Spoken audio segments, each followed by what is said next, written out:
ગુજરાત વિધાનસભાના અધ્યક્ષ શંકરભાઈ ચૌધરીએ એક મોટો નિર્ણય લેતા વિધાનસભાની વિવિધ મહત્વની સમિતિઓના અધ્યક્ષોની સત્તાવાર નિમણૂક કરી દીધી છે। આ તમામ સમિતિઓમાં જેની પર સૌની નજર ટકેલી હોય છે તેવી સૌથી મુખ્ય અને પાવરફુલ ગણાતી જાહેર હિસાબ સમિતિના ચેરમેન પદની જવાબદારી વરિષ્ઠ ધારાસભ્ય પંકજભાઈ દેસાઈને સોંપવામાં આવી છે। ગાંધીનગરથી મળી રહેલા અહેવાલો મુજબ નવી સમિતિઓની રચનાને પગલે રાજકીય ગતિવિધિઓ તેજ થઈ ગઈ છે। સ્પીકર શંકરભાઈ ચૌધરી દ્વારા આજે આ મહત્વપૂર્ણ જાહેરાત કરવામાં આવી હતી। ધારાસભ્ય પંકજભાઈ દેસાઈને પબ્લિક એકાઉન્ટ્સ કમિટીના નવા બોસ બનાવવામાં આવ્યા છે। સરકારી ખર્ચ અને હિસાબોની આકરી સરભર કરતી આ સમિતિ વિધાનસભાની સૌથી પ્રભાવશાળી સમિતિઓ પૈકીની એક માનવામાં આવે છે।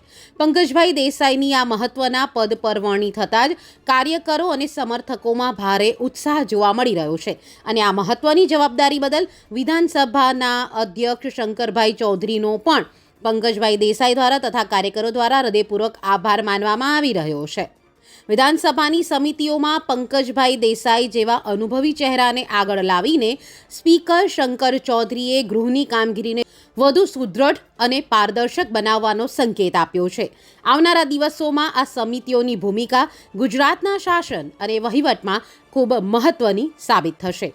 વધુ અપડેટ્સ માટે જોતા રહો બોલ ગુજરાત।